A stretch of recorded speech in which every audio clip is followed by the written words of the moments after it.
Making a copy of Print Master for C64.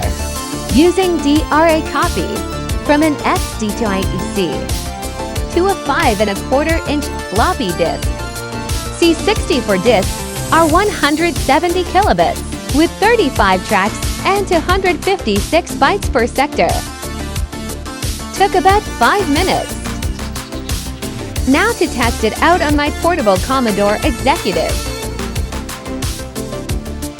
Looking good. Now let's print something.